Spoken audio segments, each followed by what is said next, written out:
साथियों, प्रदोष व्रत यह एक खास उपवास है जो भगवान शिव की उपासना के लिए किया जाता है। इस समय भगवान शिव बहुत ही प्रसन्न रहते हैं। जो भी श्रद्धा से ये व्रत करता है या व्रत कथा सुनता है उसकी मनोकामना पूरी होती है। हाँ, सच में व्रत करने का तरीका कुछ इस प्रकार। सुबह उठो, स्नान करो, भगवान शिव का ध्यान करो और दिन भर उपवास रखो। शाम को प्रदोष काल में शिव जी की पूजा करो, दीप जलाओ, बेलपत्र चढ़ाओ और ओम नमः शिवाय का जाप करो। साथियों, कभी कभी मन में सवाल आता है, क्या ये व्रत कठिन है? तो जवाब है नहीं। ये व्रत आस्था से जुड़ा है, न कि सिर्फ भूखे रहने से। दिल से शिव जी को याद करो और भगवान शिव की कथा सुनो, वही काफी है। प्रिय साथियों, कथा को अंत तक अवश्य सुने, क्योंकि कौन जाने यही प्रदोष व्रत आपके जीवन की दशा और दिशा दोनों बदल दे। अब प्रारंभ करते हैं प्रदोष व्रत की यह दिव्य कथा। बहुत समय पहले की बात है। एक युग था जब गांव के धूल भरे रास्तों पर हर सुबह सूरज की पहली किरणें एक ऐसे बालक की नींद तोड़ती थीं, जिसका नाम किस्मत ने शायद कभी लिखा ही नहीं था। वह था नील। उसका जीवन मानो जन्म से ही दुर्भाग्य की गहरी खाई में धकेल दिया गया था। हर सुबह नील एक सूखी रोटी के टुकड़े और एक घूंट पानी की उम्मीद में उठता था, पर अधिकतर उसे खाली पेट ही रहना पड़ता था। उसकी झोपड़ी गांव के बाहरी छोर पर टूटी फूटी हवा और बारिश से बेपरवाह बस किसी तरह खड़ी थी, जैसे वह खुद जीने की एक कमजोर पर टूटी हुई इच्छा शक्ति के साथ। ओह भगवान, अक्सर वह कराहता जब पत्थरों से भरी ऊबड़ खाबड़ पगडंडियों पर उसका नन्हा कमजोर शरीर ठोकर खाकर गिर पड़ता। उसकी हड्डियों में दर्द की एक लहर दौड़ जाती और आंखों से आंसुओं की धारा बह निकलती। क्यों, आखिर क्यों मेरी किस्मत इतनी बुरी है? वह मन ही मन पूछता, पर जवाब में सिर्फ ठंडी हवा की सरसराहट और उसकी हीसिस की सुनाई देती। गांव के लोग, गांव के लोग, वे तो उसे एक अशुभ मानते थे। उसकी गरीबी, उसकी गंदगी, उसका बदकिस्मत चेहरा, सब कुछ उन्हें उसकी तरफ से भगा देता था। दूर रहो ओ अभागे, कोई बुजुर्ग औरत अपनी लाठी उठाकर चिल्लाती जब नील गलती से भी गांव के भीतर मुख्य रास्ते पर कदम रख देता। भाग जा यहां से, तू जहां कदम रखता है वहां आपदा आती है, एक किसान अपने बैलों को हाँकता हुआ कहता और उस पर धूल उछाल देता। नील की पतली कमर, जो पहले से ही भूख से सिकुड़ी हुई थी, और भी झुक जाती। उसके फटे पुराने कपड़े, जिन पर मिट्टी और आंसुओं के अनगिनत दाग थे, उसे गांव वालों की नजरों में और भी नीचा दिखाते थे।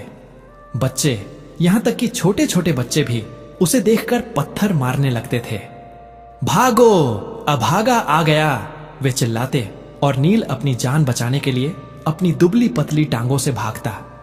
उसके पैरों में कभी जूते नहीं थे और पत्थरों से कटे घाव जो कभी भरते ही नहीं थे, दर्द की एक निरंतर याद दिलाते रहते थे। लेकिन इस अथाह गहरे समुद्र जैसे दुर्भाग्य में भी एक छोटी सी टिमटिमाती लौ थी, उसकी आस्था। गांव के बाहर जंगल के किनारे एक प्राचीन शिव मंदिर था। वह मंदिर सदियों पुराना, पत्थरों से बना, शांत और उपेक्षित, नील के लिए स्वर्ग से कम नहीं था। हर सुबह जब गांव वाले उसे भगाते, जब भूख उसके पेट में मरोड़ पैदा करती, तब नील उस मंदिर की ओर दौड़ता। वहां एक छोटा सा शिवलिंग था जो शायद ही कभी साफ होता था, पर नील के लिए वह साक्षात शिव का रूप था। हे महादेव, उसकी आंखें, जो अक्सर उदासी से भरी रहती थीं, मंदिर में पहुंचकर एक अजीब सी चमक से भर जाती थीं। आप ही तो हैं जो मेरी सुनते हैं। वह हर रोज बिना भूले शिवलिंग पर बेलपत्र चढ़ाया करता था। बेलपत्र वह भी तो आसानी से नहीं मिलते थे। वह दूर घने जंगलों में भटकता, कांटों से भरी झाड़ियों में घुसता, अपनी पतली उंगलियों को जख्मी करता, सिर्फ एक सही बेलपत्र की पत्ती ढूंढने के लिए। कभी कभी बेलपत्र मिलते ही नहीं थे। उन दिनों नील का दिल और भारी हो जाता। हे प्रभु, आज भी नहीं मिल पाए, वह रोते हुए कहता, पर फिर भी वह खाली हाथ ही शिवलिंग के सामने बैठ जाता और अपनी पूरी आत्मा से प्रार्थना करता। मेरे पास कुछ नहीं है प्रभु, बस मेरी यह टूटी हुई श्रद्धा है, क्या आप इसे स्वीकार करेंगे? उसकी आंखों से बहते आंसू शिवलिंग पर गिरते और नील को लगता मानो स्वयं शिव उसकी पीड़ा को महसूस कर रहे हों।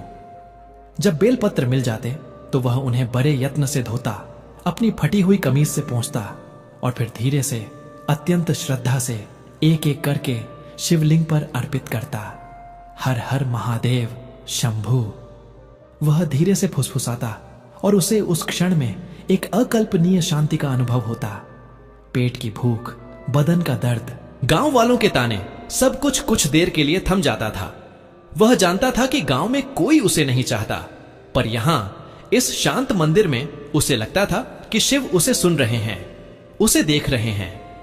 एक बार प्रदोष व्रत का दिन आया। गांव में सभी लोग त्योहार मना रहे थे, स्वादिष्ट भोजन बना रहे थे। नील के पेट में भूख के मारे भयंकर दर्द हो रहा था, उसकी हड्डियां मानो टूट रही थीं। पर उसे याद आया, यह प्रदोष व्रत है, आज मुझे उपवास करना ही होगा।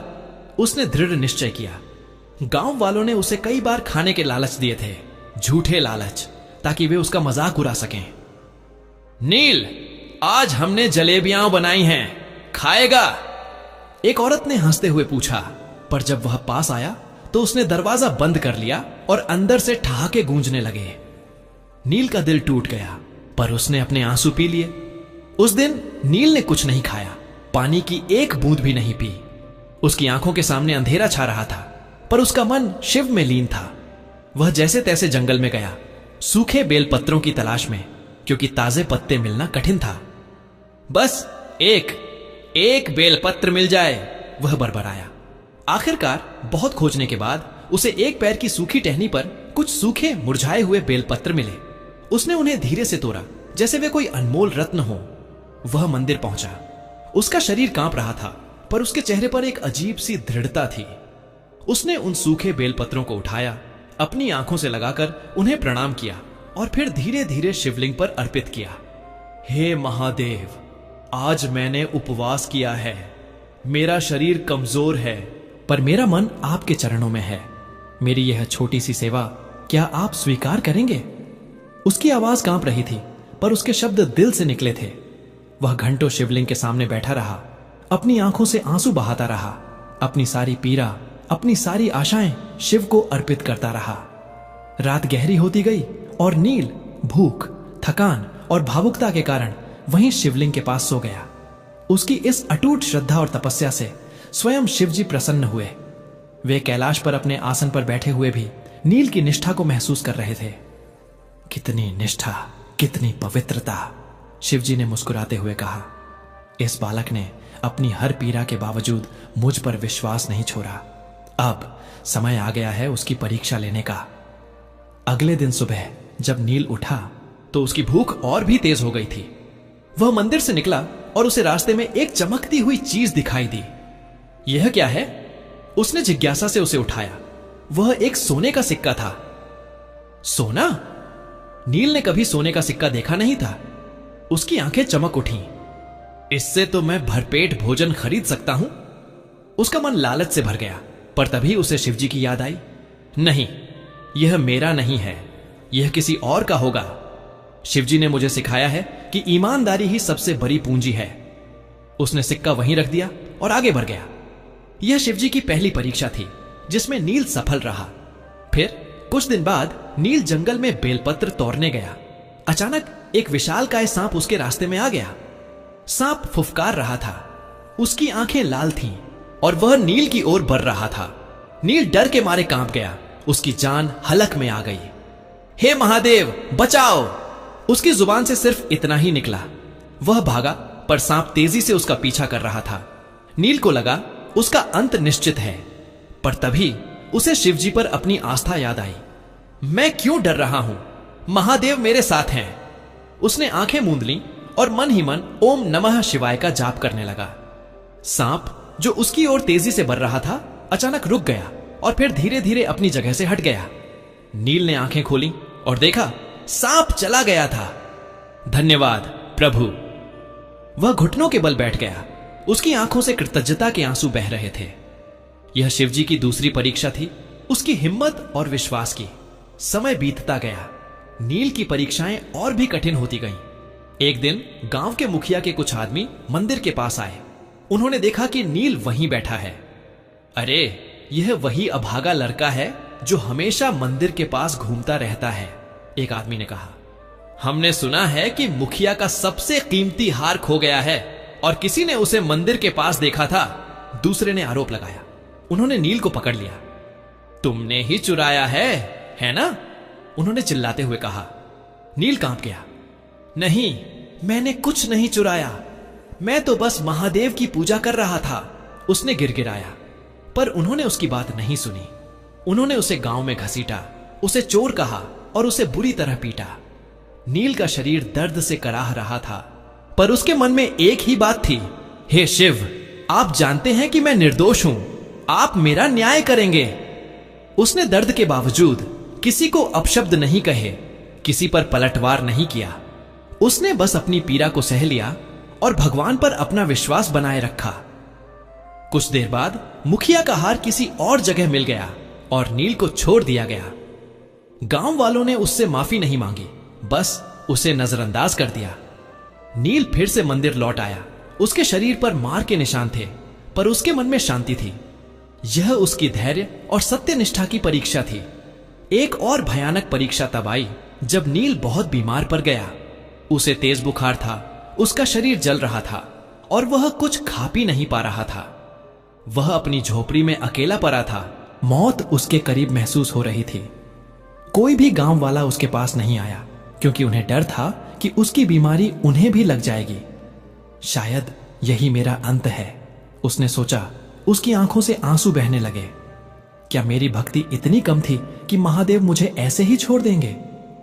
निराशा उसके मन में घर कर गई, पर फिर उसे याद आया, हार नहीं माननी है। जब तक सांस है तब तक आस है, उसने अपने आप को समझाया। बहुत मुश्किल से वह रेंगता हुआ मंदिर तक पहुंचा। उसका शरीर इतना कमजोर था कि वह खड़ा भी नहीं हो पा रहा था। उसने शिवलिंग को छुआ और जोर जोर से रोने लगा। हे भोलेनाथ, क्या आप मुझे नहीं देख रहे? क्या मेरी भक्ति इतनी कमजोर है कि मुझे ऐसे ही मरना होगा? नहीं, मैं हार नहीं मानूंगा। मैं तब तक आपकी पूजा करूंगा जब तक मेरी सांस चलती रहेगी, उसने टूटी हुई आवाज में प्रार्थना की। उस रात उसे नींद में एक अद्भुत दृश्य दिखाई दिया। शिवजी अपने पूर्ण वैभव में उसके सामने प्रकट हुए। त्रिनेत्र चमक रहा था, जटाओं से गंगा प्रवाहित हो रही थी, शरीर पर भस्म लिपटी थी और हाथ में त्रिशूल था। उनके स्वर में करुणा थी, शक्ति थी और एक असीम प्रेम की गूंज थी। नील! शिवजी की गूंजती हुई आवाज उसके दिल की धड़कनों तक पहुंच गई। प्रभु! नील कांपते हुए बोल पड़ा। उसकी आंखों से आंसू बहने लगे। आप सच में मेरे सामने हैं? शिवजी मुस्कुराए। हां पुत्र, तेरी भक्ति ने मुझे बांध लिया है। तेरे आंसू, तेरी पीड़ा, तेरी सच्चाई, सब कुछ मुझ तक पहुंचा है। तूने जिस आस्था से हर दिन मेरा स्मरण किया, जिस श्रद्धा से हर बेलपत्र चराया, वह किसी राजा की हजारों चराई गई स्वर्ण मुद्राओं से कहीं अधिक मूल्यवान है। मैं तो कुछ नहीं हूं प्रभु। नील का स्वर भर्रा गया। बस एक भूखा, कमजोर, टूटा हुआ बच्चा हूं। फिर भी आपने मेरी सुनी। हर उस आत्मा की सुनता हूं जो सच्चे मन से पुकारे, चाहे वो महलों में हो या झोपड़ी में। शिवजी की आंखों में अपार करुणा थी। तूने हर परीक्षा में विजय पाई, ईमानदारी, साहस, धैर्य और भक्ति। तू अब केवल नील नहीं है, तू मेरा पुत्र है। नील के पैरों के नीचे की जमीन जैसे खिसक गई। क्या आपने मुझे अपना पुत्र कहा? हां, शिवजी ने आशीर्वाद की मुद्रा में अपना हाथ उठाया। आज से तू अकेला नहीं है, तेरे भीतर मेरी शक्ति का अंश है। जा और अपने जीवन को बदल डाल, तेरा समय आ गया है। अचानक नील की आंख खुल गई। भोर की पहली किरणें झोपड़ी में प्रवेश कर चुकी थीं, लेकिन कुछ अलग था। उसका शरीर अब कांप नहीं रहा था, बुखार जैसे छूमंतर हो गया था।